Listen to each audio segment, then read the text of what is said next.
The guy was from London. Well, they were both from London, but the guy was English, and then the lady was like from Lebanon or something. Yeah. Yeah. No. Would you like a bottle of water? I could probably. It's good. It's pretty hot. Yeah.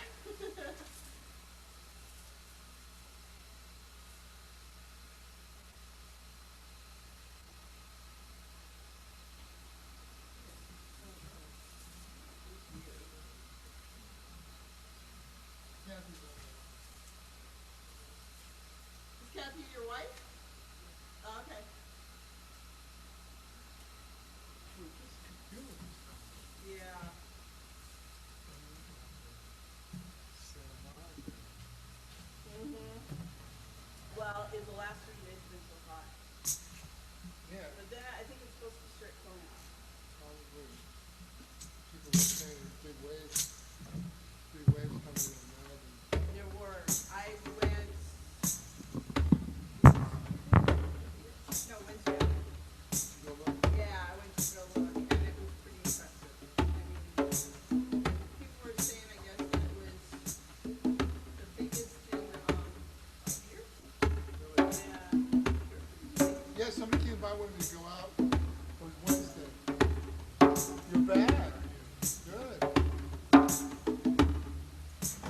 How's everything?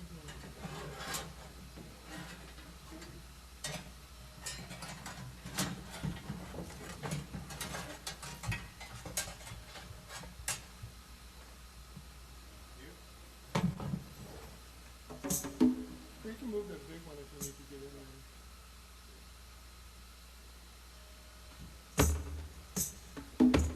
So, I broke this down for you a little bit, explained a little bit. A little bit. Like last time we were just like, and then you had me doing the opposite hand, like, Yeah. you know. Now come up quickly off your head. Oh, Right in the middle, yeah. But hover. There you go, there's the spring. I want to put Kathy here. Okay. what does it do if you hover? What's that? If you hover over it, like, Oh, yeah. Okay, what happens is the acupuncture meridian points that are in your hand, those receive energy, all kinds of energies. Where do you want to sit? You want to sit back in there? Good. Yeah, scoot over a little bit, yeah. Yeah, do you sense there's more room in the room? Yeah. Cut that shelf down and pushed everything back, yeah. You okay now? You can, there's plenty of room. You know, like, let's.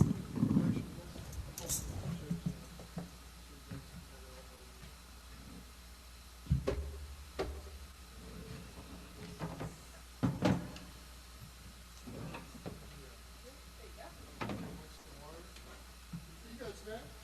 no. I'm Michelle. Hi, Michelle. Nice to meet you. Garvin? I wanted to make sure I was saying it right, not Gavin or something like that, yeah.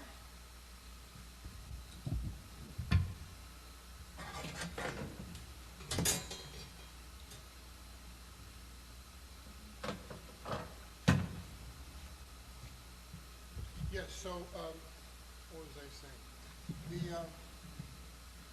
The acupuncture meridian points that are in our hands, they're receptors. And when you hover over the drum head,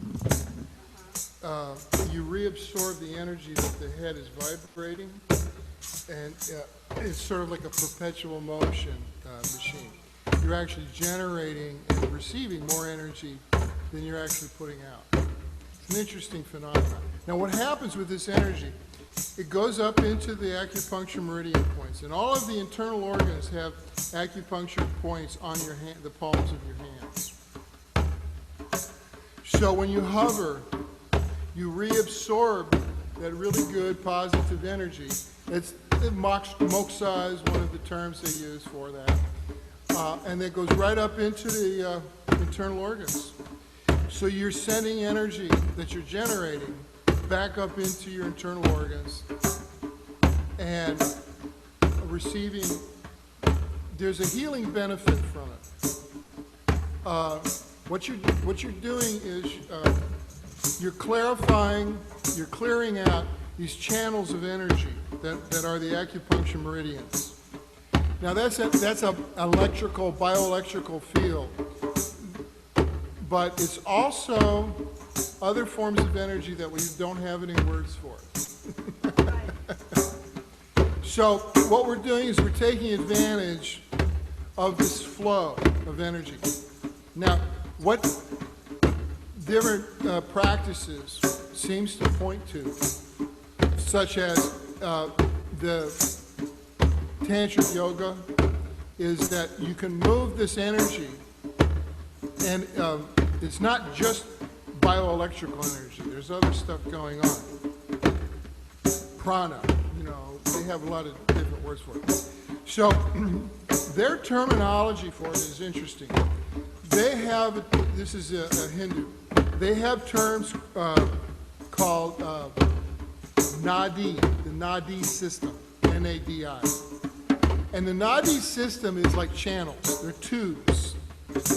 And they're tubes that conduct what they call cosmic energy into the body when you meditate. And when you go to a higher level of meditation, the deeper meditation, more of this cosmic energy comes into our system and clears out this Nadi system. Now, it's like tubes that are running all over the body.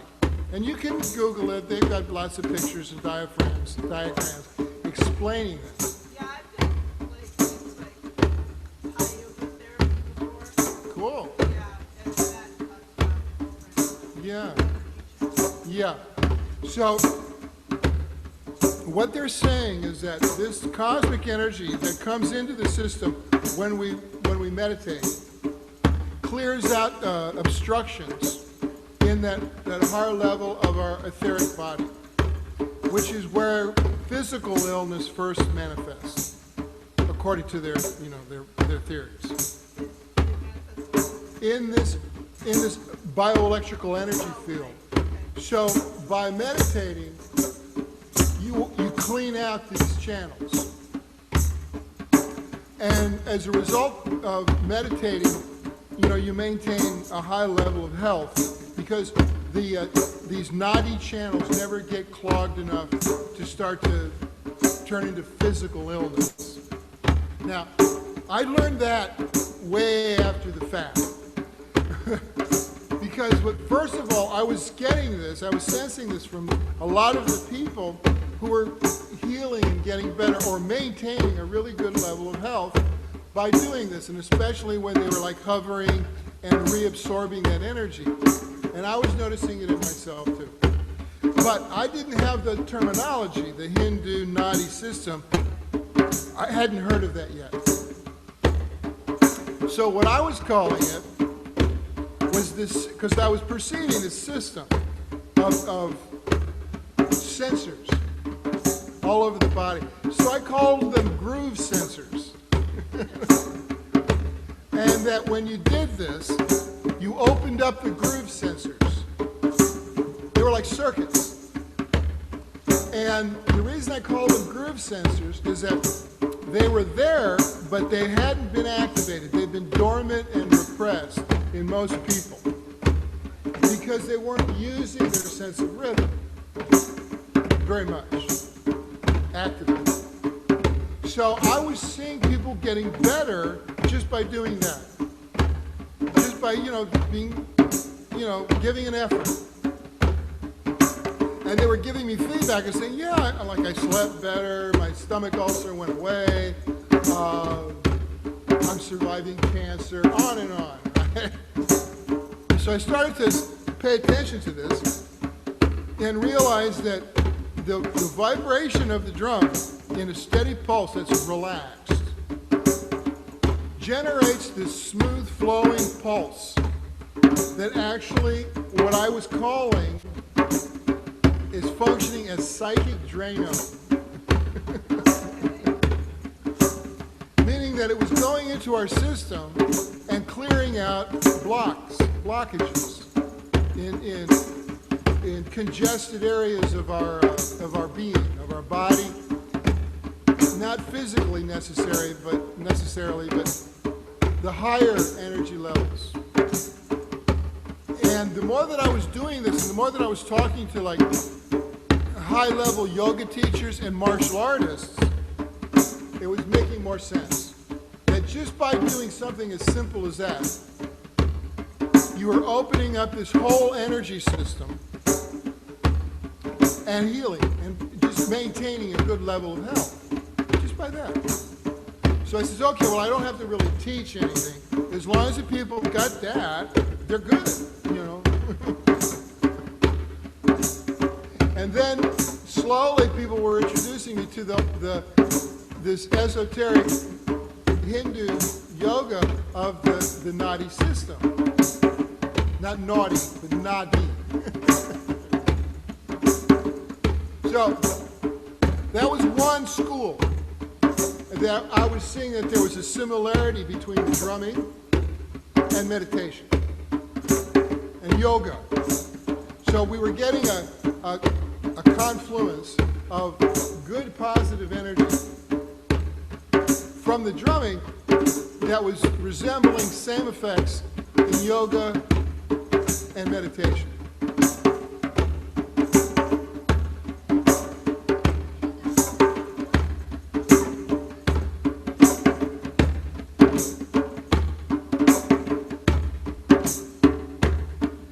Hi. Hi, how's it going?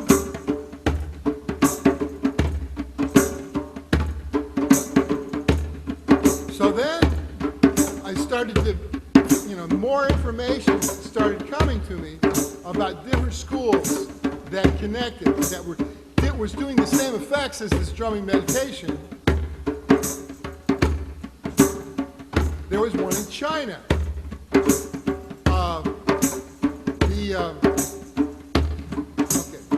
Qigong, right? Qigong, again, you're working with the energy in the body. There's a more esoteric form of Qigong. It's called Fulan Gong. And it's very obscure over here. But it's a huge movement in China. Always has been. And now what they do is they have meditation practices where they create a mechanism that's connected to the heart chakra, the solar plexus. Now, they visualize this mechanism as a converter, like a transformer. And it receives energy into the body from the environment. And then it mixes it up, churns it up, sort of like a butter churner. Remember the old butter churner? And it turns it into qi. It comes in a crude form, sort of like, raw milk, what you make cottage cheese out of, right? And it's called gong.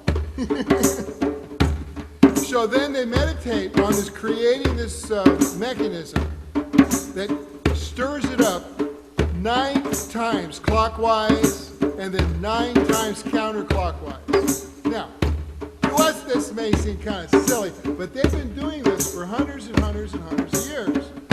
Now, as a result of that meditation, they've increased, lifespan, health, psychic abilities, all kinds of stuff.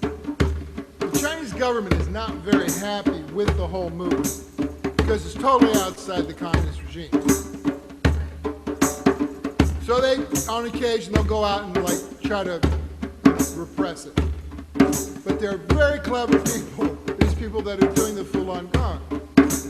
But they're very sweet, they're very, compassionate, and they're very focused on what they're doing. So that's that rub. So I don't get into the politics.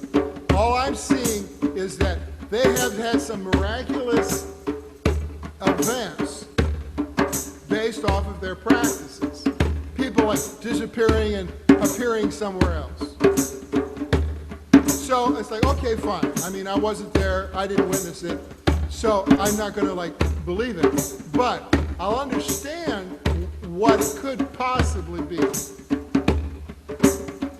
So what we're doing here is is a lot like creating the Fulon Gong mechanism. We're creating this transformer, this converter, just by creating a nice groove and receiving the life force, the gong, the basic fundamental energy into our system. It circulates through our body, and then we send it back out.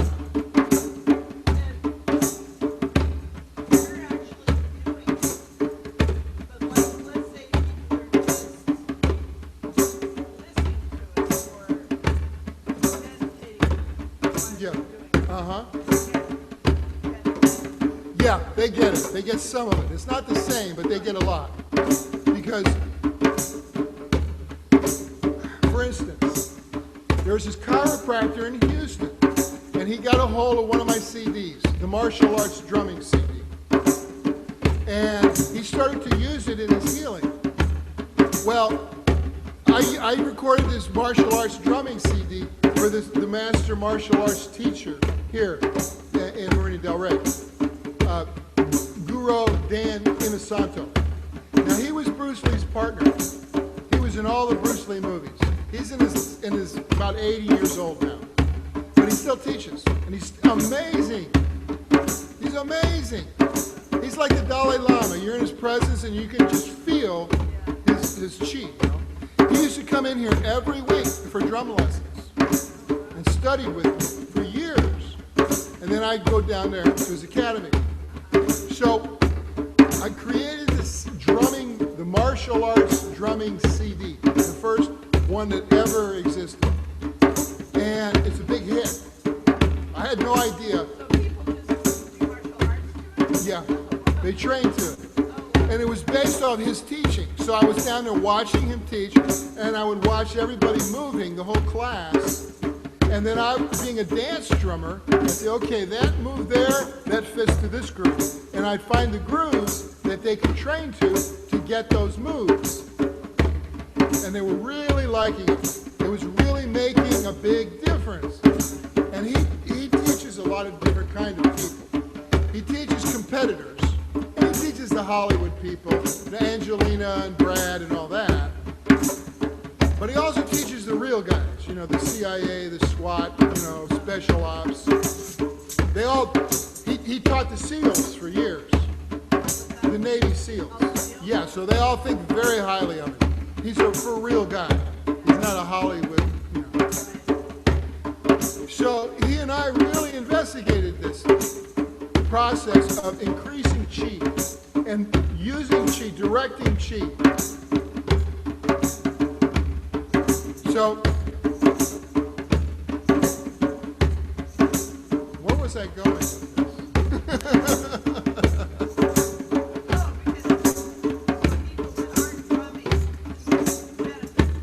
Yeah. So I would go down there and drum, and some of his students would drum with me.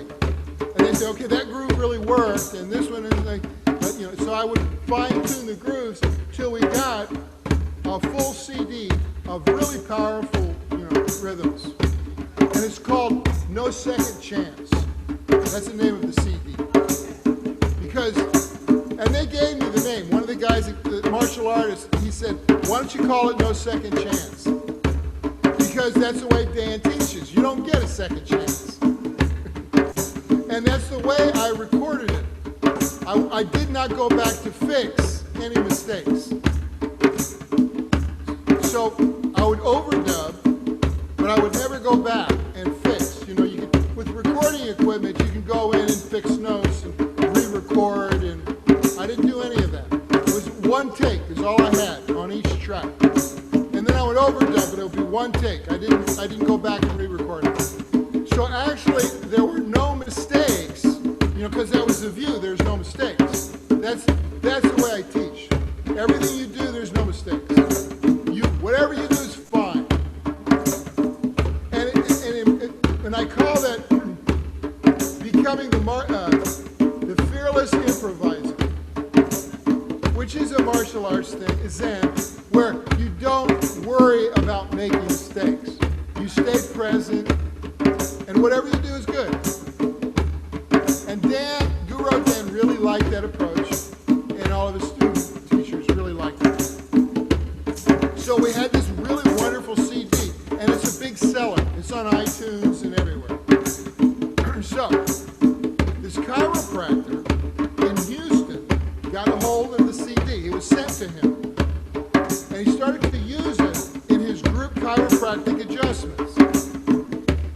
a video of a woman lying on an adjusting table. There's a lot of other people around.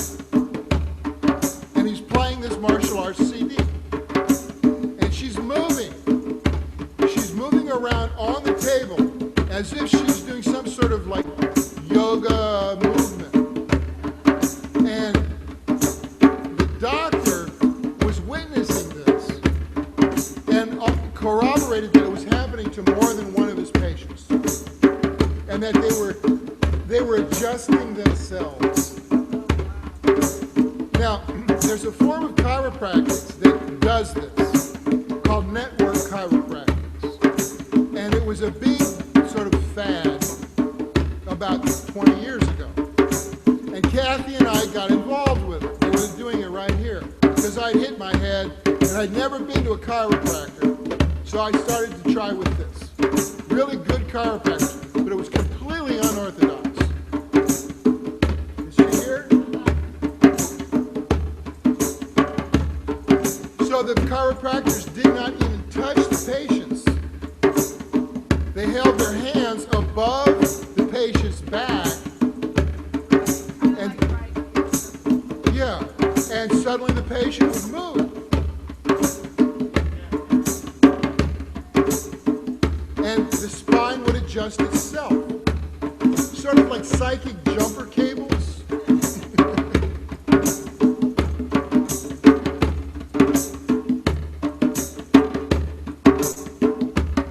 Hi.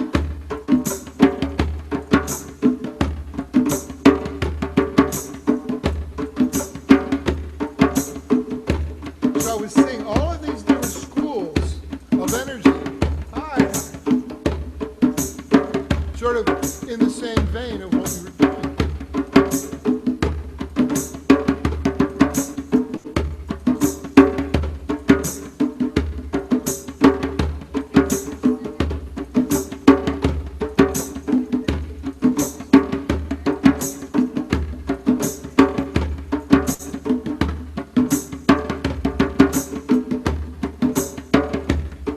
Did you want a drum?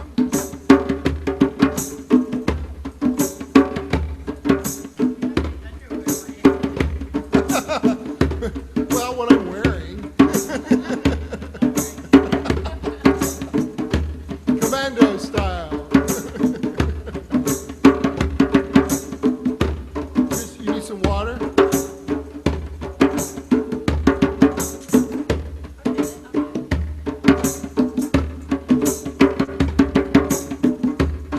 So, that was an example of the chiropractor using the drumming as a healing tool. And now, which was what my original intention really was, to use this as a healing tool. So when I went out on the road and taught this, that's the way I approached it. It was a healing tool. And people started telling me how they were healing.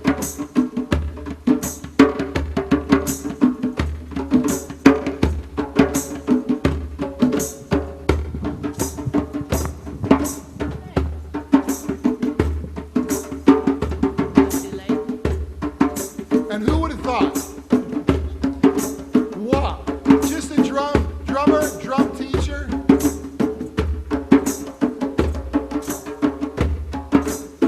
So then we had therapists sending their clients to us. And we were getting like results. They were just doing that, nothing special. But sometimes they would do affirmations like, I am a miracle. That was a popular, still is. I am a miracle.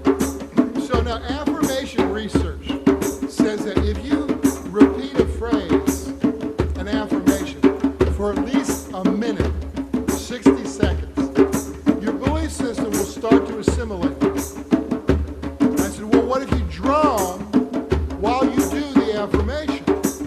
No one had really done that before. Now, as my experience in television and film production, I did a lot of commercials, made commercials when I was in the film business. And I knew that people were very receptive track was very important. So, and I also knew that Madison Avenue advertisers back in the 50s in New York had done all this research on rhythm, and they didn't tell anybody. These were the big ad agencies like Doyle Dane Bernbach and all these big guys. They wired people with finger sensors, sort of like Scientology.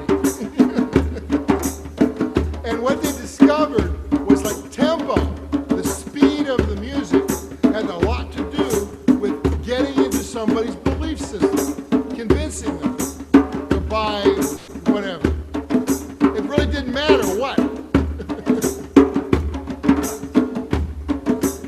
So what turns out is like 60 beats a minute.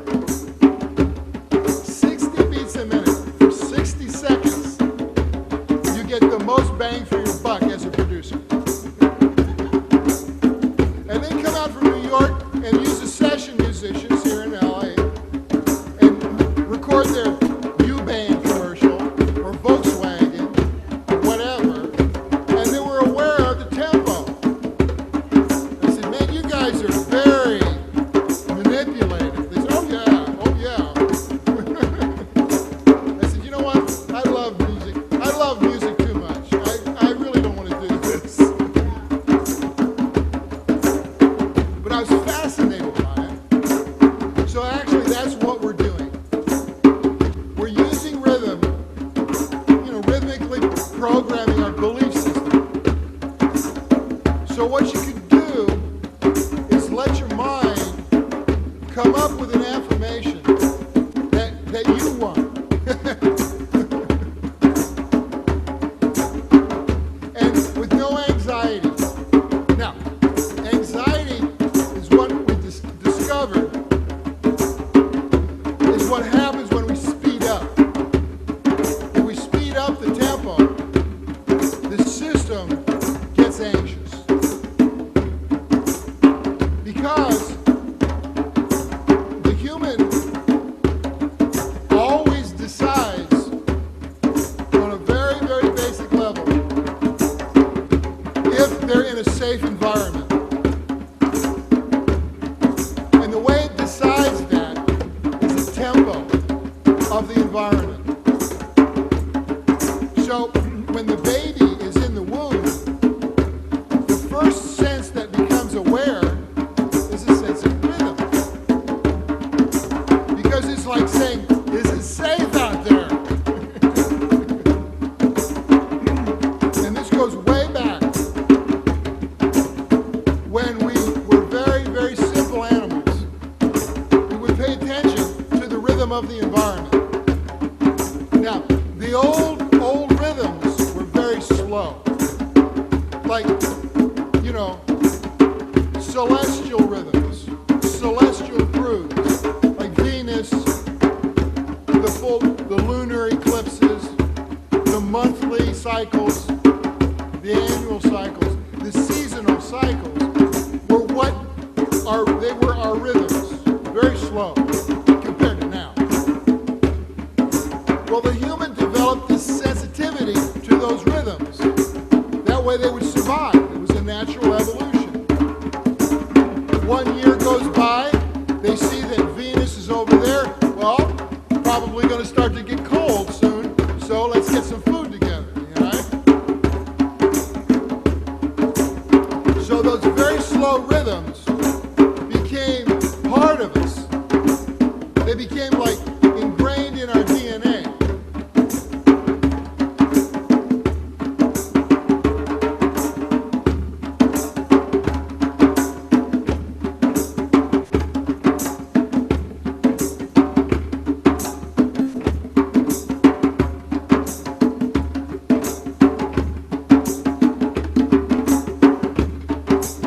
So it boils down to the simplest of equations. If the rhythm in the environment starts to speed up and gets fast and frantic, we become afraid. Fight or flight, anxiety, muscle tension. Now, and adrenaline.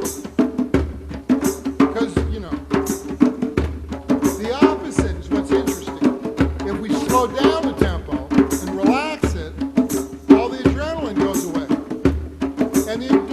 become active, and the brain calms down. Suddenly we feel safe. And when we feel safe, the body can relax and start to heal. The healing chemistry becomes active. Now they've proven this to a point where the T cell count becomes very active, very high when you do just that. And the T cell count, that's what fights cancer. So, this is all pointing to the same place. Ready? Are you ready? We're all ready. Okay.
Ooh. Introduce myself. I'm Kathy. I'm Michelle. Michelle. Nice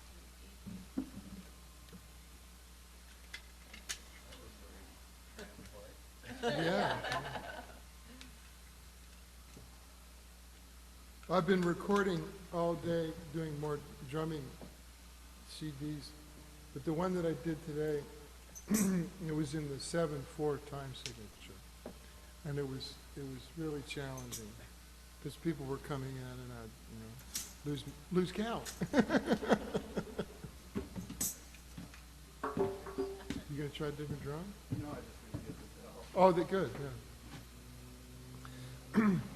This new CD is, it's called Celestial Drumming, or Space Drumming, or Star Drumming. So it's all these different ideas about different constellations. So the Pleiades is known as the Seven Sisters.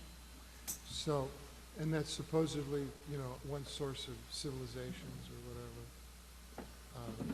So I thought, well, Seven Sisters, okay, let's be adventurous. Let's do something in an unusual time signature and put it in 7/4.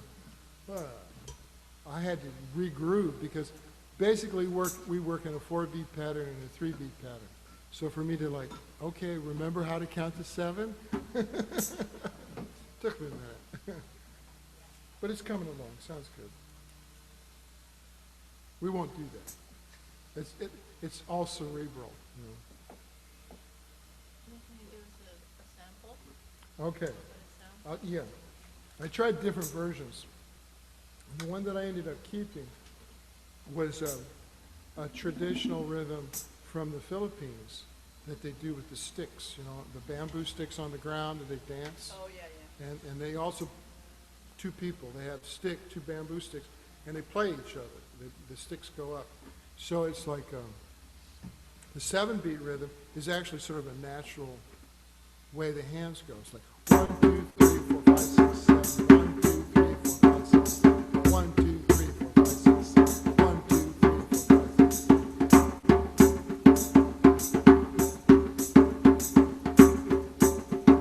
7. Now the way I keep it going is that my foot is counting to 14 because that's an even number, and so if I land on 1 every other 7-beat phrase, then I know I'm correct. You see what I get? It's like, it's just 1, 2, 3, 4, 5, 6, 7. 1, 2, 3, 4, 5, 6, 7. 1, 2, 3, 4, 5, 6, 7. 1, 2, 3, 4, 5.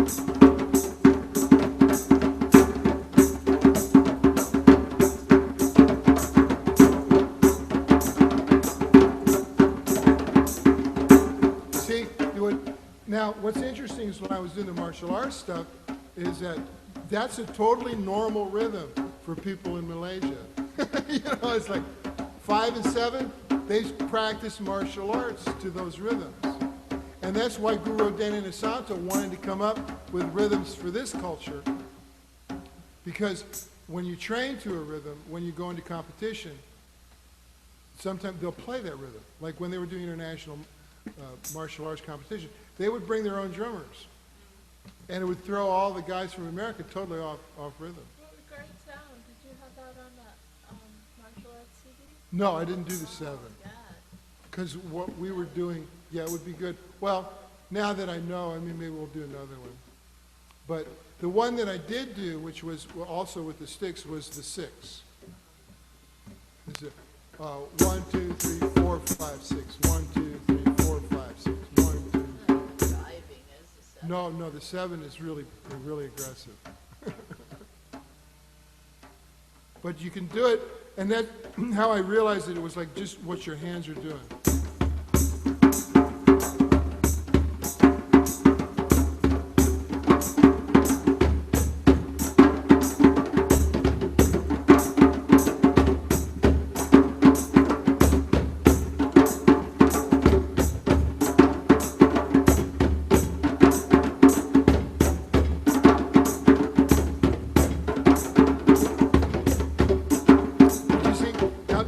Dan Inosanto said that Bruce Lee had told him the way to defeat your opponent merely is to just break their rhythm. That's all you really have to do. Yeah. And Bruce was very good at that because he was like totally rhythmic. He was a cha-cha champion of Hong Kong. So this rhythm, he really was. He was. He was a practical joker too. He would cut, he would meet these big executives at the film business, and he would like whip out a pair of scissors and cut their tie off. Before they could even go, huh? So that TV show Kung Fu, that Carradine, that was Bruce's idea. Oh, really? Yeah, they took it from him. Oh, He wanted to, that was his character. oh, really? Yeah, and they wouldn't let him do it because he couldn't speak English clearly enough. Yeah. And so Carradine was like a sad second.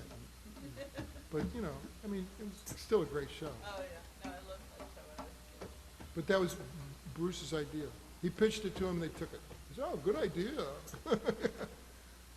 So the six can create something similar to that. 1, 2, 3, 1, 2, 3, 1, 2.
Well, you know, you guys reprimanded me before for not soloing. Reprimand you. We said you were awesome. And you did. So I said, okay, I'm supposed to go to work now. I'm supposed to go solo. Okay. Oh. I'm just kidding. It's fun. You guys hold it nice and solid, so I can I can be adventurous, you know. Sounds good. Sounds great. I forget. I was so intent on showing people. I was out in the room. People said, "Would you play? I mean, would you like solo and show us?" You know. And oh right, I completely forgot. I'm supposed to do that. I think it comes from years of just backing up singer-songwriters. You know, it's like don't get in their way. You know. Throw the chains off. Yeah, really. Set yourself Free, free. unchained. Huh? Set yourself free. That's right. Unchained melody. Woo! I didn't know better. So you're having trouble.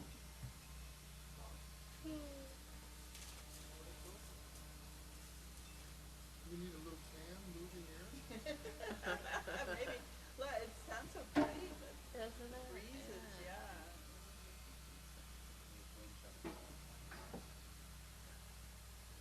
We're a little low on our metal ones. Nice to hear the shell.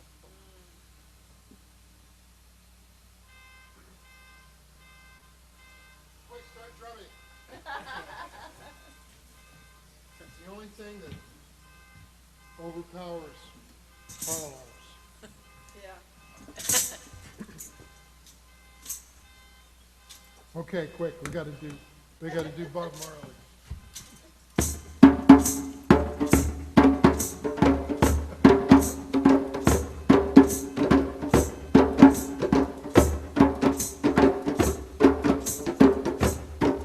Don't worry about a thing, 'cause Every little thing's gonna be alright. Alright. Don't worry about a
never fails.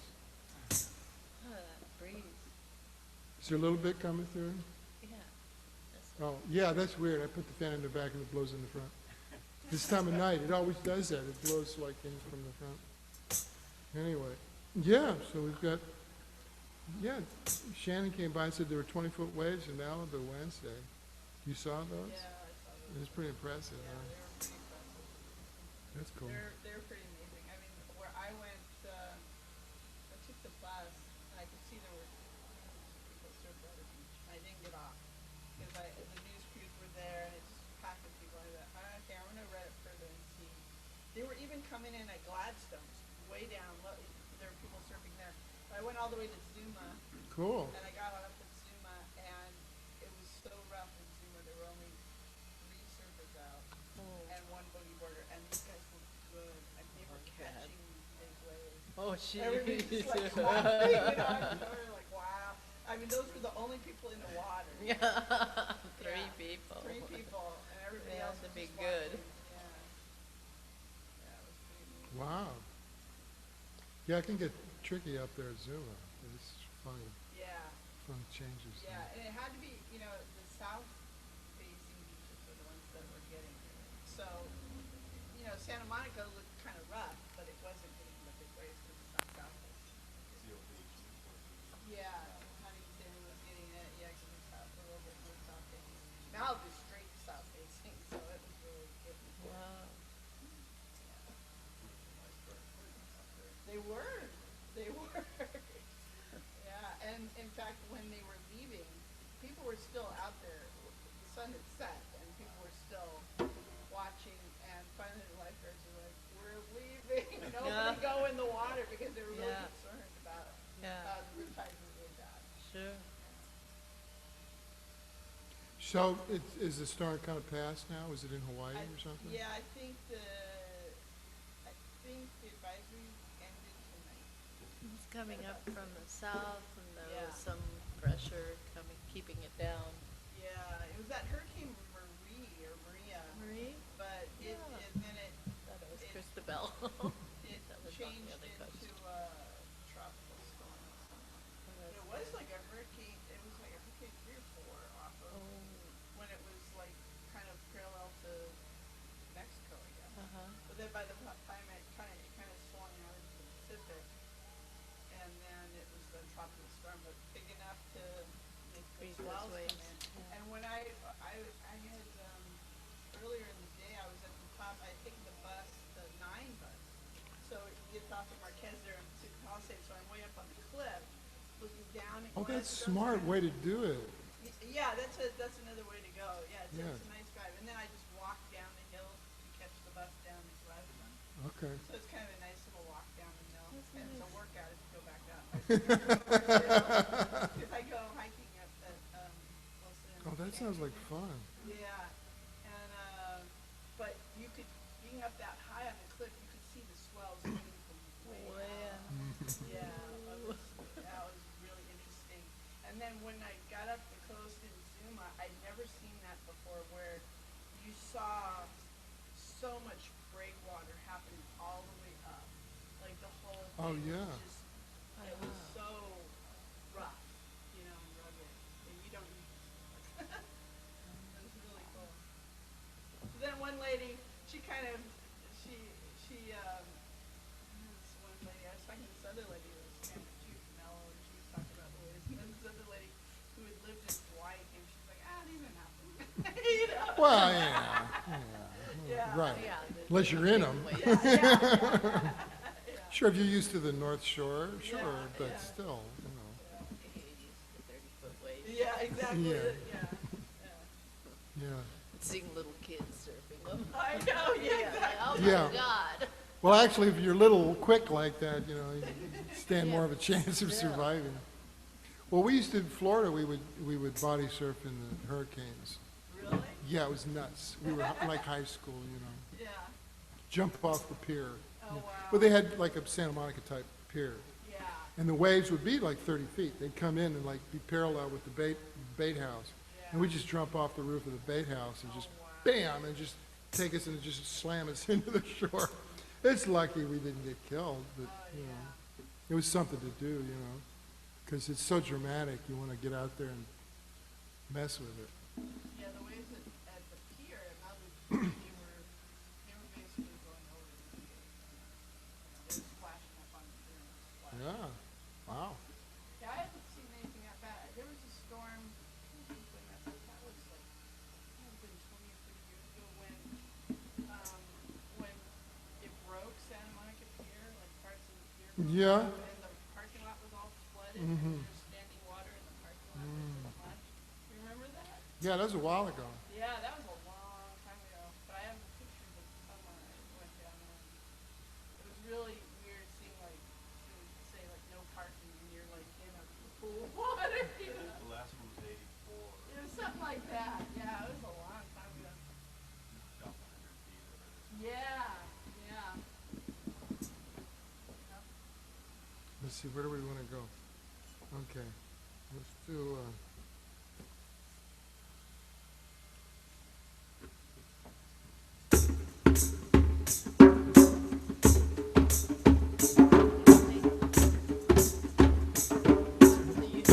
For outside, bite, feel on my back and area.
done that. Old Chestnuts. It's like 8:25. Yeah. What's that? It's like 8:25. Yeah, it's 8:30, yeah. Okay? Just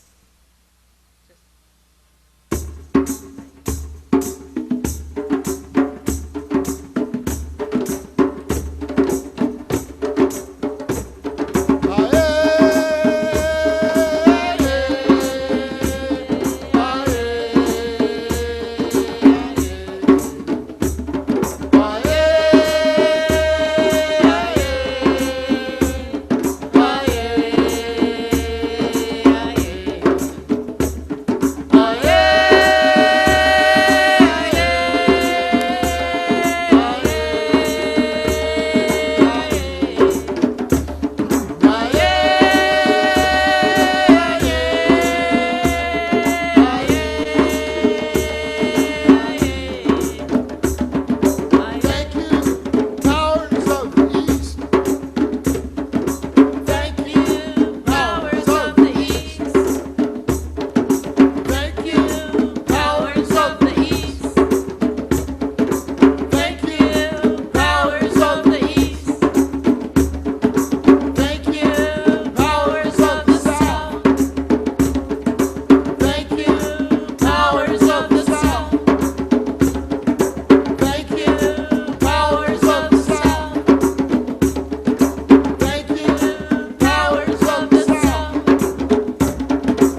That's like running the treadmill.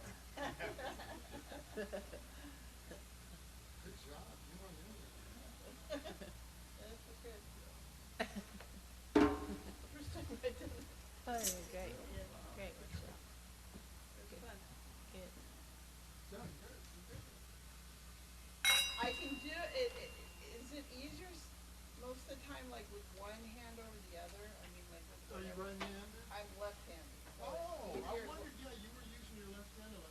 Some people become dominant with their left hand even though they think they're right-handed when they drum. Oh, really? Yeah, it's different. Yeah, I encourage people to use both hands. I was trying to do the right, but it was much harder. And then after a while, I'd get into the rhythm of it, and I'd be able to do it. But it was much harder. Well, it's no wrong way to do it. Yeah, You know, yeah. It's just feeling, moving